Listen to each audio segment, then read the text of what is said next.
amis, vous avez prévu de venir faire un voyage au Mexique pour vos vacances ou pour un voyage d'affaires? Je vous fais part de mes 10 choses à savoir avant de venir au Mexique. Surtout restez bien jusqu'à la fin parce qu'il y a vraiment la dernière qui est très importante au niveau de la sécurité au Mexique. La première chose qu'on va parler, c'est quand venir au Mexique. Donc quand venir au Mexique, quel temps, l'époque, la saison, les saisons pleines ou les saisons basses. Donc la meilleure saison pour venir au Mexique, alors il n'y a pas vraiment de bonne saison ou de mauvaise saison pour venir au Mexique. Oui, il y a une saison des pluies qui est du mois de août au mois de décembre, qui est la saison des ouragans aussi. Donc c'est sûr que si vous venez à cette époque de l'année, vous pourrez tomber sur un ouragan ou beaucoup de tempêtes tropicales, des choses comme ça. Donc oui, ça peut être embêtant si vous avez une semaine de vacances et que vous voulez venir pendant ce moment-là. C'est un petit peu compliqué parce que vous risquez de rester enfermé quelques jours dans votre hôtel et puis bon bah effectivement avec les dogags ça peut arriver. Maintenant, moi ça va faire 20 ans que je suis ici. Le dernier il a eu lieu effectivement il y a une vingtaine d'années et donc depuis il y a eu que des alertes, des choses comme ça, mais sinon tout va très bien. Au niveau météo, la météo, la meilleure époque, à partir du mois de décembre il fait bon la journée, un peu frais le soir. Mais c'est vrai que c'est beaucoup mieux au niveau température. Maintenant, il fait toujours chaud quand même la journée. Après, vous avez à partir du mois de mai, ce sont les grosses chaleurs. Donc là, effectivement, pour venir, il fait chaud, très chaud. C'est vrai que c'est un petit peu délicat. Mai, juin, juillet, août, c'est vraiment des très très grosses chaleurs. Un petit peu insupportable. Mais après, au niveau touristique, donc à partir du mois de décembre à Noël, c'est la saison pleine. De décembre jusqu'à la semaine de Pâques, la Semana Santa, c'est vraiment plein. Playa del Carmen, Cancun ou Tulum sont vraiment très très pleins. Donc c'est à vous de voir un petit peu quand est-ce que vous voulez venir. Maintenant, toute l'année, il fait bon. Donc vous pouvez venir à n'importe quel moment de l'année. Deuxième point, le visa. Alors pour le visa, c'est simple. Vous avez normalement droit à un visa de 180 jours. Maintenant, ça va faire à peu près, on va dire, depuis le Covid, depuis 2020-2021, il y a eu des petits changements. C'est-à-dire que l'administration, au niveau des visas, quand vous arrivez, ils vous demandent combien de temps vous voulez rester par rapport au nombre de jours que vous avez réservé dans votre hôtel ou choses comme ça. Et bien souvent, ils ne vous donnent que 15 jours ou 3 semaines, la date exacte que vous avez pour pouvoir rentrer en France ou en Belgique ou en Suisse ou au Canada. Donc faites très attention si vous voulez venir plus de 15 jours ou 3 semaines, si vous avez prévu de rester 6 mois, de bien faire les choses comme vous devez les faire. C'est-à-dire que prendre un billet de retour, c'est très important, d'accord, d'avoir un hôtel, un hébergement, qu'est-ce qu'il y a encore? Ça fait partie des choses qui sont indispensables parce que bien souvent, il y a des gens qui sont repartis, ils ne leur ont pas donné les 6 mois. Donc faites très attention à ça. Troisième point, l'argent, la monnaie. Donc ici, on utilise le pesos. La monnaie mexicaine, c'est le pesos. Maintenant, ici, c'est vrai que on utilise très souvent le dollar ou l'euro. Alors ça dépend du taux de change. Il y a de ça quelques temps, on va dire il y a 6 mois, c'était intéressant de payer en euros. En ce moment, c'est pas très intéressant de payer en euros puisque les entreprises, ça les intéresse plus. Donc du coup, il vaut mieux payer tous vos achats en pesos, que ce soit au restaurant, que ce soit que vous voulez acheter des souvenirs, des fringues, les tours, les excursions, tout ça, il vaut mieux payer en pesos. Vous serez moins lésé de ce côté-là. Ne changez pas votre argent à l'aéroport. Ça, c'est même pas la peine. Vous allez vous faire arnaquer, d'accord? Donc, si vous avez besoin de changer pour pouvoir payer le taxi ou des choses comme ça, la meilleure solution, c'est vous changer peut-être 50 € pour pouvoir payer le taxi et c'est largement suffisant, ok? Et sinon, vous allez à Playa. Alors bien souvent, c'est pas dans les banques qui sont le meilleur taux pour pouvoir changer. Le meilleur taux pour changer, c'est des petites maisons de change, Casa de Cambio, qui sont sur la 5e avenue. Et là, c'est beaucoup plus intéressant pour pouvoir changer. Ils ont des taux très intéressants. Aujourd'hui, par exemple, on a été retiré dans une banque avec un ami à moi et dans une banque qui est pas une banque normale, c'est la banque Azteca, donc il n'y en a pas vraiment dans le centre, elles sont un petit peu éloignées et on a été très surpris et ils faisaient le taux de change à 19,40. Voilà, maintenant c'est pas à côté de la 5e avenue ou à côté des hôtels, donc c'est sûr que c'est un petit peu compliqué. Mais sinon les maisons de change, elles sont très très bien, ça fait très bien l'affaire. Ok. Pour retirer de l'argent aussi, ça c'est très important. Le mieux c'est de ne pas retirer mais sur la 5e avenue ou dans vos hôtels. D'accord. Le mieux c'est d'aller retirer dans une banque.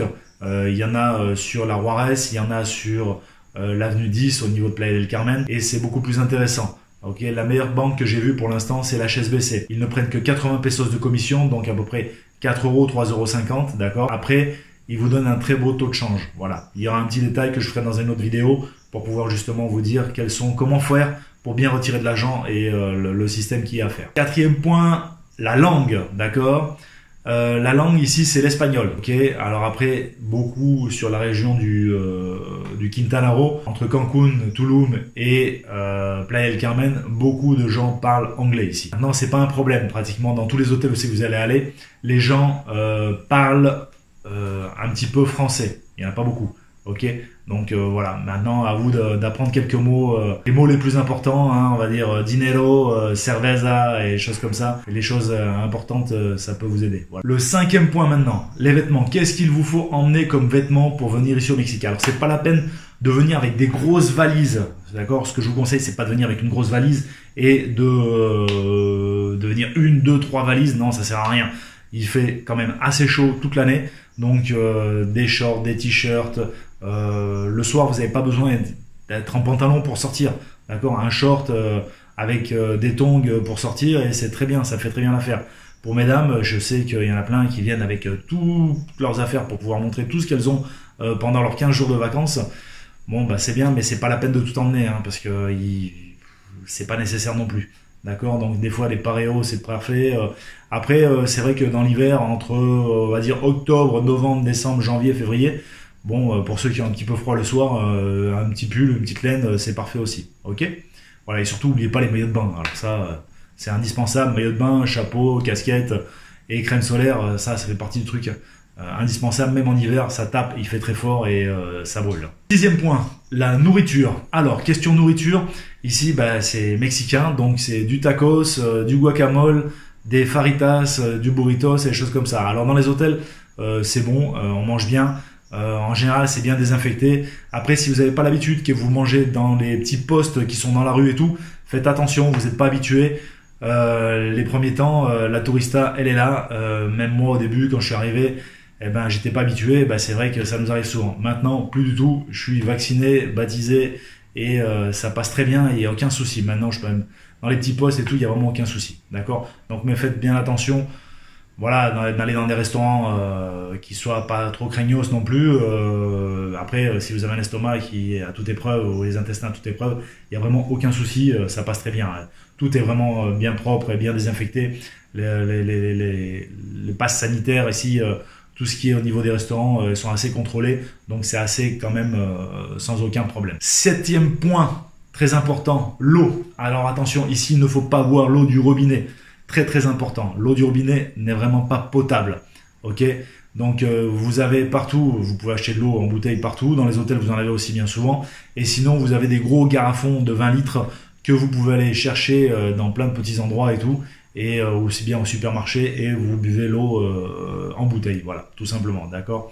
Donc vraiment très très important. 8e point, très important, les moustiques. Alors bien souvent dans tous les hôtels où c'est que vous serez, aussi bien, alors plus à Tulum encore, à Cancun moins, à Playa ça dépend des hôtels où c'est que vous serez, mais c'est vrai qu'ils font pas mal de fumigation et des choses comme ça pour les moustiques, mais il en reste quand même pas mal. Donc si vous craignez les moustiques, venez avec des crèmes, des choses comme ça, mais bon ils vous piqueront quand même, il n'y a pas de souci là-dessus, ils ont l'habitude, donc ce qui fait que bon bah alors si ce que vous pouvez faire le soir, ils sont là souvent à une heure bien précise, c'est-à-dire au coucher du soleil, vers 6h, 6h30, c'est là qu'ils sont et c'est là qu'ils sortent. Après il y en a moins, après dans le centre de Playa il y en a beaucoup moins maintenant, vu que c'est quand même assez urbain, donc il y en a beaucoup moins, d'accord? Sinon si vous craignez vraiment très les moustiques, un petit pantalon vraiment très fin le soir avec des chaussettes et des petites chaussures, ça passe très bien et ça vous évite de vous faire piquer constamment, voilà. 9e point, pour conduire au Mexique. Donc si vous avez décidé de louer une voiture, alors ça peut être bien, ça peut être mal, ça dépend où c'est que vous allez vous déplacer.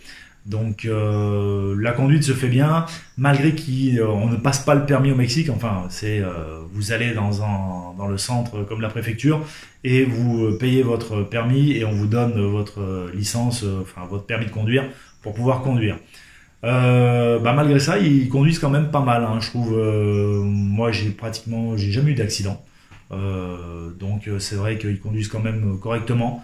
Il y a des accidents, mais les accidents graves, c'est bien souvent c'est parce que les Mexicains boivent beaucoup et conduisent avec l'alcool, alors que c'est interdit. Attention, l'alcool au volant est interdit. Donc voilà, c'est là qu'il y a les accidents. Du moment que vous respectez, que vous mettez votre ceinture de sécurité, vous conduisez pas en téléphonant et que vous respectez les limitations de vitesse, normalement vous vous ferez pas arrêter. Hormis à Cancun où c'est que c'est quand même un sport national chez la police. Du coup, c'est vrai que même dans la zone hôtelière, c'est limité à 30 bien souvent, donc c'est difficile de rester à 30 et automatiquement vous dépassez la limite et ils vous trouveront toujours quelque chose. Donc faites attention, voilà. Donc on fera une vidéo sur ça aussi spécifiquement sur la location de voiture et comment faire et comment ça se passe, d'accord? Voilà. Dixième point, à quelque chose d'important qu'on n'a peut-être pas l'habitude en France, en Europe, les pourboires. Alors, c'est vrai que les Mexicains, ils vivent beaucoup du pourboire, surtout ici sur le Quintana Roo. C'est une région où tout le monde vit du pourboire. Donc, dans les restaurants, assez simple, c'est vrai qu'on peut laisser entre 5, 10, 15% de la note et jusqu'à 20% si ça vous tente, si le service a été vraiment très bien. En règle générale, moi ce que je laisse c'est entre 10 et 15% de l'addition. Vérifiez bien sur votre ticket que le pourboire n'est pas compris parce que bien souvent ils vous disent le pourboire est compris et après vous rajoutez un pourboire. Alors ça c'est pas la majorité des cas. La majorité des cas le pourboire n'est pas compris donc c'est à vous de laisser quelque chose. Maintenant, alors c'est très mal vu si vous laissez pas quelque chose puisqu'en fait ils ont un salaire moyen par exemple à la semaine qui est de 35-40 € bien souvent dans les restaurants pour les serveurs et donc ils ne vivent vraiment que du pourboire. Donc il faut vraiment laisser quelque chose parce qu'après ils le répartissent bien sûr avec la personne du nettoyage, avec le cuisinier, avec le lava-plateau, celui qui lave les assiettes et tout ça. Donc voilà, donc il faut vraiment laisser quelque chose. Maintenant, attention, si le service a été vraiment minable, exécrable, qu'ils ne sont vraiment pas occupés de vous et que vous estimez que vous avez été lésé, moi ça m'arrive des fois de rien laisser aussi parce que c'est pas une obligation, d'accord? Donc voilà. Alors, je sais que j'avais dit les 10 choses les plus importantes à savoir pour venir au Mexique. J'en ai la 11e, c'est un bonus. C'est la sécurité au Mexique. Alors, c'est vrai que partout, comme dans tous les faits divers que vous allez voir, que si nous, on voit les faits divers en France, on voit que, effectivement, un tel a été tué ou choses comme ça.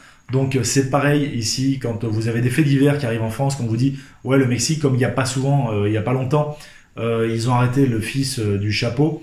Apparemment voilà ça a tiré dans tous les sens et tout mais c'est dans le nord du Mexique, c'est du côté de Monterrey, nous sommes à 3000 km de là, d'accord? Le Mexique ça fait à peu près d'un côté à l'autre ça fait 3000 km, donc on est très loin de tout ça. Alors après c'est sûr que entre Tulum, Playa et Cancun, oui il y a la criminalité, il y a les cartels, tout ça existe, mais ils ne touchent pas aux touristes, c'est très rare, c'est vraiment très rare qu'ils touchent les touristes, d'accord? Donc il faut pas vraiment se faire de soucis. Il faut prendre. C'est sûr qu'après c'est comme partout. Hein, je veux dire, que vous allez à Nice, Marseille ou Paris, il y a des endroits, il y a des quartiers où c'est qu'il fait pas bon aller fréquenter. Donc ici au Mexique c'est pareil. Vous avez des quartiers à Cancun si vous avez rien à y faire. À Playa c'est pareil. Il y en a pas beaucoup, mais bon il y en a quand même quelques-uns. Et à Tulum non, il y en a pas encore de trop. Mais bon voilà. Donc faut prendre vos précautions. Et puis après si vous sortez la nuit, le soir, très tard, oui, il faut faire plus attention que ça, d'accord? Même au taxi, voilà, il faut faire attention un petit peu à tout. C'est comme partout, hein, je dirais. Hein, c'est comme en France ou dans n'importe quel pays où c'est que vous allez. Mais sinon, pas plus que ça. Il y a vraiment aucun problème pour pouvoir sortir sans aucun souci. C'est pas un gros problème. Voilà. Voilà, donc les 10e choses. Donc même vous en avez eu 11.